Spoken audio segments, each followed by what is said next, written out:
Hello, gentle marketers. Welcome to episode 19 of the Gentle Business Revolution podcast, the show where we talk about marketing your business by disrupting the current marketing paradigm. I'm Sarah Croce. I'm your host here, and you know that you're in the right place if you are a heart-centered entrepreneur or change maker who is looking for a different, better way to market your business.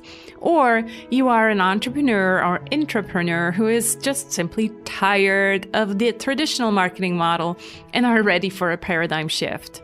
Real quick before I begin, in about 2 weeks, a new live program round starts on January 28th. I'm talking about the Gentle Marketing Revolution program. This is the program that I keep talking about on this show, and I run it live only twice per year. I'd love for you to check out the full details at thegentlemarketingrevolution.com to see if it's a good fit for you. Another option for you to find out more about this topic and my work is to join us for a free 5-day Gentle Marketing Intensive that I'm hosting. It starts January 13th, so that's in 3 days. Besides a daily email prompt, we'll also meet for 3 live workshops via Zoom. The topics of these workshops are the following: the one-page marketing plan. So that's where we go over the 7 P's of gentle marketing, the cause of marketing anxiety and the cure. And then finally, the last one is all about the creative process, how to bring more creativity into your marketing. I would love to get to meet you during these 5 days. You can find out more and sign up at bit.ly.com/gentle marketing intensive. The links are clickable. If you're on a mobile device, just go into the description of your podcast feed and the links are clickable in there. And you can still join even if it's already past the 13th of January 2020. And I'm talking like if it's the 14th or the 15th. If you're listening to this a year later, unfortunately, it's probably too late and you'll have to just go to my website to see for another one coming up. So in today's episode, I invited Rasoul back onto the show. Katie was a guest on the previous version of this podcast under episode 63.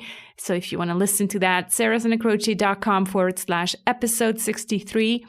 Today's episode falls under the P of personal power.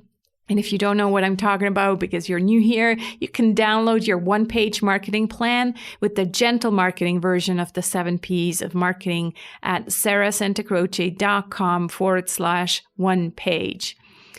Katie's a leadership coach, keynote speaker, and team culture expert, helping leaders grow personally and professionally through her company, Team Awesome. She has led leadership, organizational development, and HR best practices for more than a decade, including serving as a vice president of human resources for a nearly $4 billion publicly traded company. Katie's a TEDx and Disrupt speaker, alumna, and author of the best-selling book, Hidden Brilliance, a High-Achieving Introvert's Guide to Self-Discovery, Leadership, and Playing Big. She also co-hosts the Life and Leadership podcast as a platform of conversations for powerful people to level up. Katie's a mom of 2 tiny humans, a proud advocate for her awesome hometown, Milwaukee, Wisconsin, and a macaroni and cheese aficionado. So we'll talk about personal power and more specifically about your own definition of success, your core values, and how all of this relates to marketing. So without further ado, here's my conversation with Katie. Hi, Katie. So glad to have you back on this show. Thanks so much for having me back. This is such a pleasure. Yes, I'm so happy to have you. And I forgot to look up the episode number when you were last here on the previous show called the Introvert Biz Growth Podcast, but I'll make sure to add that in the show notes if people are curious to find out a bit more about you as the introverted entrepreneur, because that was, your TED Talk was a lot about that, right? The high-achieving introvert. It was, yeah. I mean, that was kind of a big part of my aha in my journey is my being an introvert, but also pairing that with like the big dreams that I had and how to make those things work together. Exactly. And that's what we want to talk about. Like in your book, Hidden Brilliance, you talk about intrinsic motivation, about, being so driven to achieve big things. But sometimes, like it was the case for you, this comes with this feeling of heaviness, or this, I call it, because I have it as well, I call it this weight on my shoulders, like this weight of responsibility. Can you talk about that a little bit? Yeah, I realize after the fact that I have been living really my whole life with this weight, but because I carried it every day and pretty much every moment of every day, even from a young age, I didn't even know really that it was there until I did and could name it and start to understand it. But that feeling of heaviness, I do have a really strong sense of responsibility, whether it's to do big things or to follow through on my dreams. And all of that motivation always came from me. Like my parents never really pressured me to do anything in particular or get really good grades. I sort of did all of that on my own. And so it's really a lifetime now. I'm looking back and seeing where those things were really helpful in getting things done and being able to achieve big things. And then where are they actually getting in my way of getting the success that I'm looking for? Yeah, it's so interesting because when I read your book and saw that sticky note that was on one of the first pages, right? I'm like, oh my God, that's what's been happening.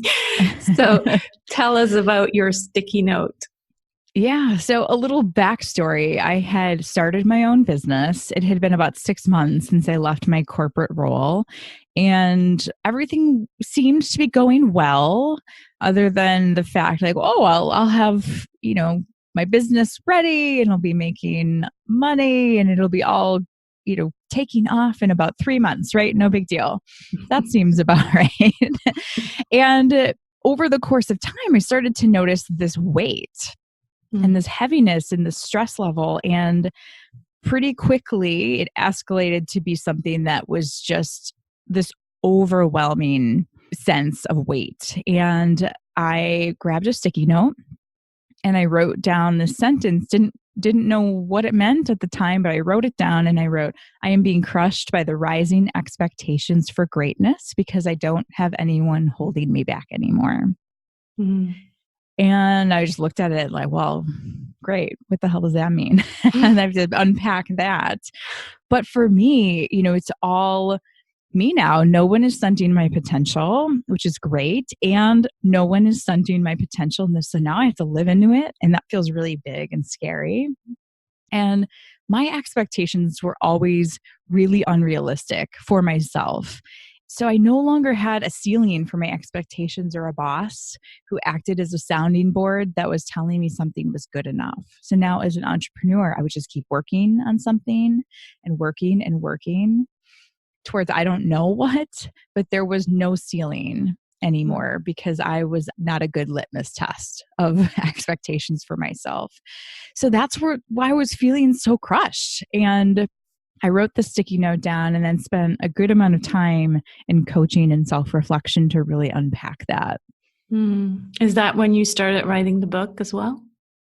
It was. So the sticky note really began just this awakening for me and beginning to understand so many things about myself that had always been there, but I was so unaware of. And that ended up being a journey that became a TEDx talk that I gave in 2017, which was called Uncovering the High-Achieving Introvert. And as I continued to prepare for that talk and really process some of the things that were happening, I realized that I had more to say and more to learn about it than would fit in those 18 minutes on the red circle. So that is what the book became. And so Hidden Brilliance is really an expansion of that experience that I talk about in the TED Talk with this Post-it note and unpacking all of that. And through the process of writing it, some of it is part story and some of it is part doing the work. So I actually share, these are all of the coaching-based activities that I personally did to get to the other side from point A to point B, and figuring out how I define success, figuring out what's important to me, and all of those things so that I now am way more aware of who I am as a person and a leader than I ever was before. I heard this quote once, I'm going to get it wrong, but something along the lines where as entrepreneurs, we're so privileged because we're getting paid to do our own personal development, right? To do our inner work. And it's so true, isn't it? Because like you said, there's no more boss and there's kind of no more trance. I feel like when we're in this corporate situation, it's kind of like this busyness. Oh, we're always busy. We know what we have to do. We're just doing our thing. And we never actually reflect about these really important questions like, who am I? What's my purpose? What do I want to do with my life? And yeah, the word success, that's so often used in a business context. So I find it so fascinating how this happened only after you left your corporate job. Would you think that it could have happened during your career in corporate? I think so. I loved that you used the word trance. I think that's a really good word that describes my experience. It's like we get up, we go to work, we just do a bunch of meetings that don't really accomplish anything, and we go home and then we repeat it. And I believe I started to kind of have this new experience and awakening after I returned to work after having my son, my first child, where I started to be really obsessed with the value of time. Right. And I'd only see my son for an hour at night before he had to go to bed. And basically, anytime someone wasted an hour of my life at work, I'd be like, that's an hour. I don't have an hour for that. Yeah. And so I think my waking up started then, but it would have gone much slower. Yeah. It did until I was on my own. And you're right, we have this gift to be able to push this fast forward turbo button on our personal development, which has definitely been the case for me. Right. Also, that's challenging. So we got to be up for the task to be able to lean into that, because it is our job as an entrepreneur to do that. Yeah, so true. So let's talk about success. What did it mean to you before, your transformation and before you started to pay much more attention to it? And how did that change? Yeah, I definitely was following just a really standard societal definition of success. So climb the ladder, get the good job, do all of the things bigger, better, stronger. Right. And it never had occurred to me, literally didn't occur to me that there was perhaps another definition. And when I think about the shift and I look back, there's so many of us, and there's nothing wrong with that definition. I just realized it wasn't the one for me. And I can see patterns of this going back pretty far in my life. For example, I was a finance major in college. I studied finance, and I like the subject, really, probably more specifically of economics. But when it came down to it, that was not the place for me. But that sounded like a really good, solid job, right? That I could move up in finance and do all the things. And so I look back at that definition of success and see myself following that original definition, even as early as college or high school, and get good grades, join the honors society, what have you. And I'm still that way. I'm never going to let go of achievements because I don't want to, but the definition of success changing now completely changes everything that I do to align to it. What matters as well, I believe, is that we realize that ours might be different from other people's who we're seeing on social media or, whose marketing we're exposed to, realizing that maybe they haven't yet paid attention to their definitions of success and they're just following mainstream.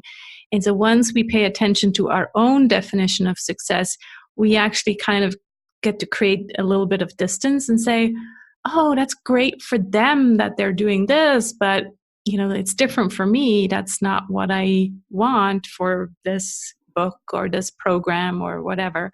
And really setting boundaries and making sure that we're staying in our own lane. Yeah, it really helps us reduce the comparison because Right. that's great, but that's not my flavor. Mm-hmm. And instead of being like, we're in the same race and you're winning or I'm winning. Mm-hmm. And so I think that's the beauty of it, is that we're all in our own lane, running our own race. Yeah. So how is that related to knowing your core values? I feel like it's very tightly related.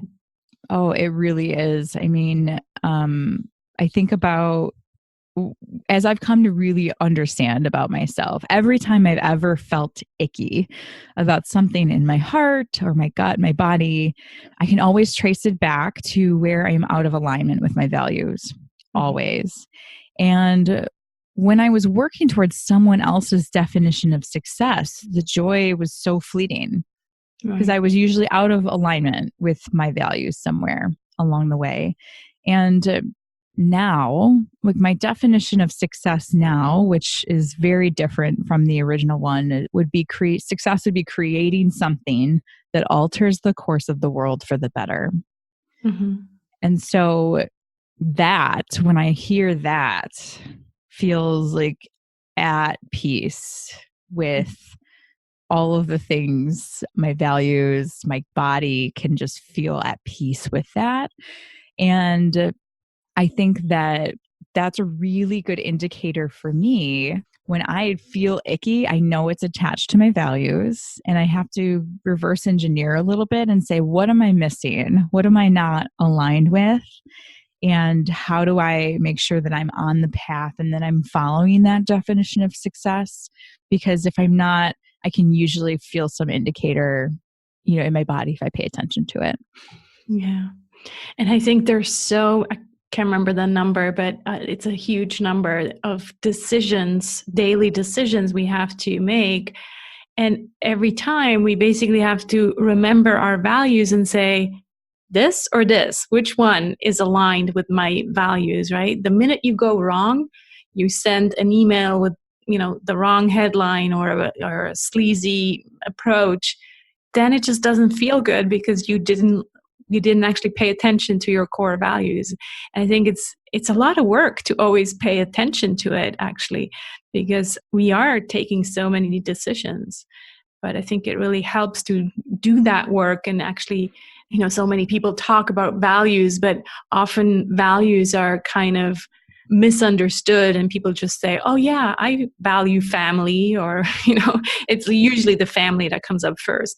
Yes, family is one of them, but what else do you really value? And so for you, it's really just creating something that makes an impact, a lasting impact. And so you will weigh every decision with that in mind. Do I really need this speaking engagement? Is this the right kind of crowd? And, all these decisions. Would you agree with that? Oh, definitely. Yeah, I laugh at the values, for family. Of course we value family, but I look at values more as like, how do I, at the core of me, want and need to show up as a human? And so, authenticity is huge for me. Commitment is really big, which is why I feel such a probably crushing sense of responsibility sometimes, is that I feel responsible for things that I have committed to, and things like connection. So when I'm not living into integrity and connection and commitment and authenticity, like things go haywire, things go wrong, and it's hard. I agree that it's hard to do this all of the time, and also really simplifies things, because we don't have to be like, what's the right decision? Like, if I can just get quiet with myself and say, like, am I aligned with my definition of success? Am I honoring my values? Am I listening to my essential self, not my my external socialized what should I be doing self? Mm-hmm. If I can, that's it. All I have to do is get really quiet, listen to what's going on, what I truly believe. And I can use that in the absence of any other direction or advice. That always works. Yeah. Yeah, so true. It's complex and yet so simple. If we only knew how to pay attention to it. Yes. what's the danger? Like if we're not following our own definition of success, what's the danger? And maybe you've kind of experienced that in your own life. If we're type A, or if we're like just highly ambitious, what could go wrong? I think and certainly, at least in my experience, we work inordinately hard towards someone else's goals. Mm-hmm. And then we arrive and we succeed and we get there and we say, well, this is it. Right? Like, Mm-hmm. oh, wow, I did all of this and for what? Mm-hmm. And because we know somewhere deep down inside, it's not the right thing for us. And we can spend a lot of time and energy walking someone else's path. And that's okay. A lot of us do it, for different reasons. But I think the danger is truly around, like, we are not realizing our potential and the potential for joy and enjoyment and fulfillment of all of the work that we're doing because it's someone else's goal. Right. Yeah, it feels like we're chasing after something. The minute we get there, we're like, okay, what's the next thing I can chase after? And it will never end, because what society's definition of success is continuous growth. Like there's always something better that you can, drive for. And so if it's money or if it's physical things, well, there's always more, there's always bigger, right? And so it can get very unhealthy, I would think. Yeah. And I think that a big part of me dismantling and changing my definition of success truly and how I live it was doing less and dropping things and saying no and what I call the slash and burn on my calendar to-do list, because I had all these things that I was doing that were aligned to the other definition of success. And I still have to do this, right? They sneak in because it sounded like a good idea at the time. And then in 3 months, I look at it, I'm like, what am I doing? That is what someone else told me to do, not what I know to be true. Right. And then I delete, I cross it off, I cancel things. I'm like, stop. And so it's a constant exercise to remind myself, like, that does not align. I'm going to course correct. Right. So that's kind of how we give ourselves permission to say, no, it's okay to say no to certain things, right? And sometimes that also means saying no to the things we actually want to do, but then just realizing we can't do everything at the same time, and just finding this focus of saying yes to the big things, which means that we might have to say no to the smaller things as well. I don't remember who generated it, but I saw an activity that was like, list 20 priorities that you have right now. Oh my God. And then circle, 5 and actively avoid the other 15. Right. Yeah. And I was like, actively avoid, right? Because they're all good things that you could do. And I just loved that idea. And sometimes I use that idea as a way to edit, even though it's something I like or might be even in service of my definition of success, but it's not the right thing right now. Mm-hmm. Being able to say no and make good choices. Yeah, it's about the timing as well, right? You have to say no for right now, but let me put it on, another list maybe for next year. I think it's so important. And I love to always refer to the book Essentialism by Greg McKeown, who describes this so beautifully on, coming back to what is essential and finding out first what's essential to you, because what's essential to someone else, to your mother, to, your boss, is not the same thing as what's essential for you. So I love that book. Yeah. Great. I love his work. Yes. How does this then all relate to marketing? Because as you know, on this show, we kind of talk about disrupting the current marketing paradigm. In your opinion, how does that impact our marketing? Yeah. Well, I think that when I think about my business, and marketing in particular comes to mind, is that I've never received as so much advice and competing and differing advice from people as I have in my business. The only other time I've received that much conflicting information was when I had a baby. And everyone had an opinion on how to raise your child.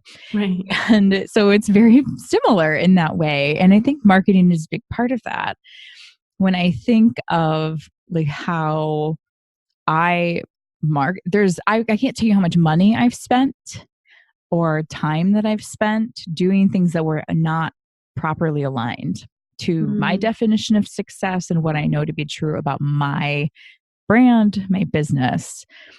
And because we're all looking for that silver bullet, that's something that is going to help us grow. And so I think for me, when I see this relating to marketing, I've made this mistake enough times that I try and make a really active and thoughtful decision when I'm thinking about what am I spending time doing? How am I putting myself out there? If I look at my website as a really good example, it's super personal to me. And everything that I put on there, I wrote, it's really curated. And that feels really true to me versus I can smell like a content calendar a mile away. And not that those are bad. I use them, but I can just see the gaps in authenticity sometimes. Right. And so I try and use my values and my definition of success to decide, do I spend time or money on this? And that continues to evolve over time for me. Yeah. And I'm so glad you mentioned that you had made many mistakes and had invested money in these cookie cutter approaches because yeah, me too. I spent 12 years, kind of doing what the gurus out there said, that's how it's done. This is how you host a webinar. Here's the webinar script and here's the emails that go with it. And yes, I always try to kind of personalize it and make it mine. But yet from the outside, it was just a cookie cutter approach. And I did it sometimes not really feeling good doing it. So I think that's why it's so important that we do this inner work and really realizing, okay, enough.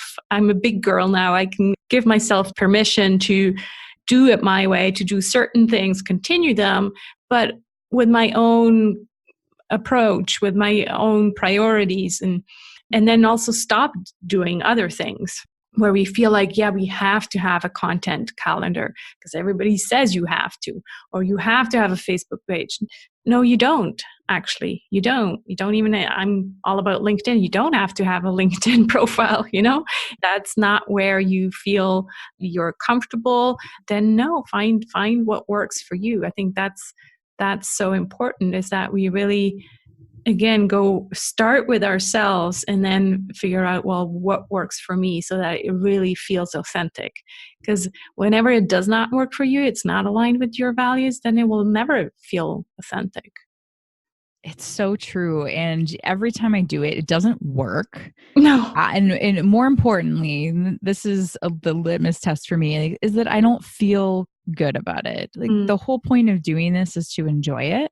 Right. And I don't feel good when I am doing, like, anytime someone uses the word funnel to me, like referring to a sales funnel, I'm like, you're done. Yeah.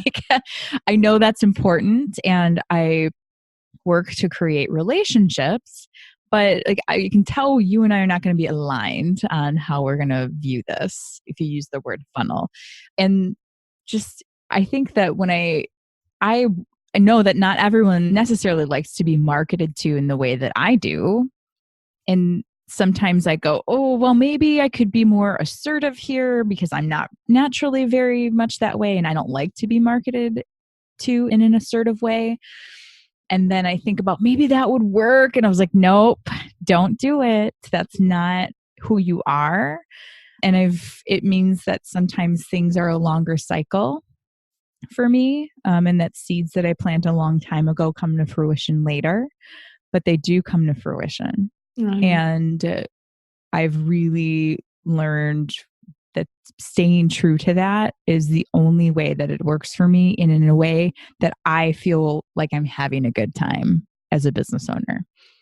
Yeah, so true. And I'm so glad you're bringing up the kind of the big picture thinking, because we're so in the society again, and we're so surrounded by urgency and needs to be fast and, lots of leads and all of that, that we sometimes get into this mode as well. Again, it's some kind of trance. Oh, let me just, send out another email so that, I get some new leads right now.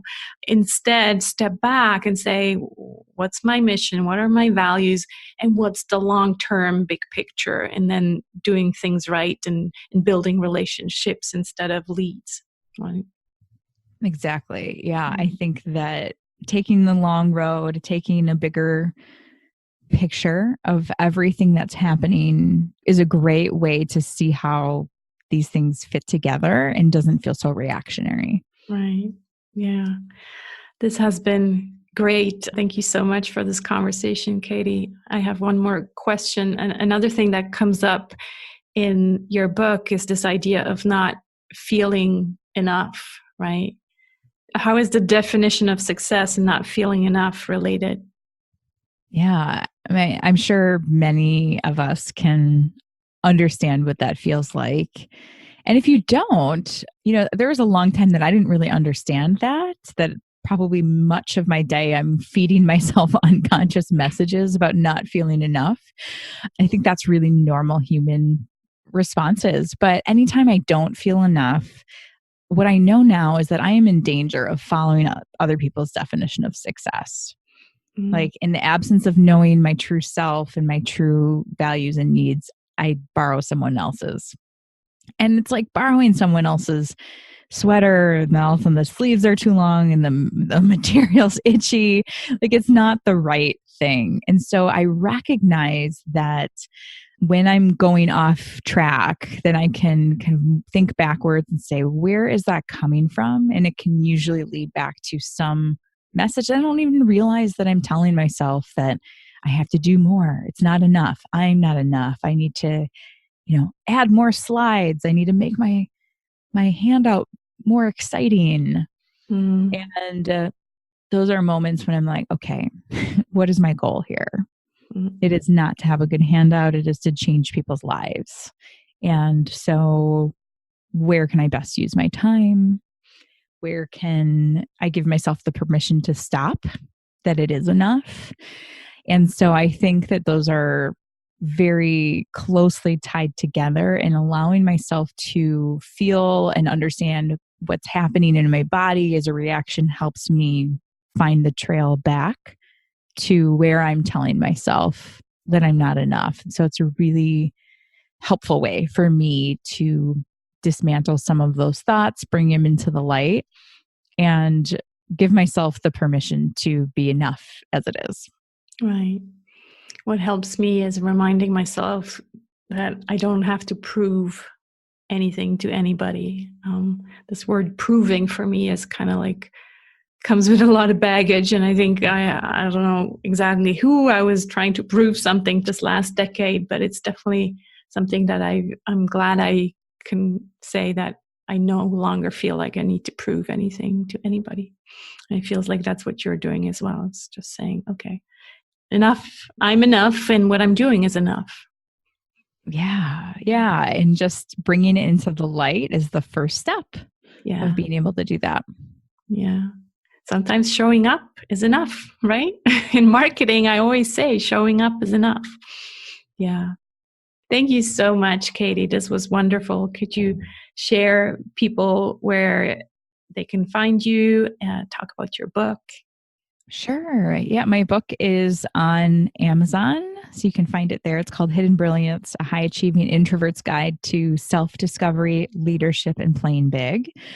And you can also find out more about the book and some of my other kind of my full body of work, or even find the TEDx talk at katierasoul.com.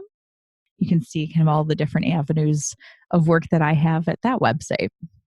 Wonderful. Thank you so much for being here today. It was a pleasure to reconnect with you. And and chat about this definition of success. That's so important to me, and I use your exercises, the questions that you have in your book. I prompt people in the Gentle Marketing Revolution to think about these questions because I think it's so important. So thanks so much for the work you're doing. Thank you so much for that, and thanks for having me on again. It was great, as always, to chat with you. Thank you so much. I hope you enjoyed this episode and inspires you to think about your definition of success. Please find the show notes at sarahsenecroce.com/GBR19. Again, all the links are clickable in the description of your favorite podcast application. Quick reminder that I would love to get to meet you during the 5-day Gentle Marketing Intensive with 3 live workshops, a Facebook group, and a daily email. I really think you'll get a lot out of it, and you'll meet your kind of people, our kind of people. To find out more, go to bit.ly.com/Gentle Marketing Intensive, and it's totally free to join. I hope you'll join me on this journey to a kinder marketing paradigm, and please invite your friends to join us by sharing this podcast or the Gentle Business Manifesto with them. Both can be found at thegentlebusinessrevolution.com, and yes, a review on iTunes would totally make my day. They just bring a smile to my face whenever I read your review. So thank you so much. Let's be the change we want to see in the world. I can't wait to talk to you again next week.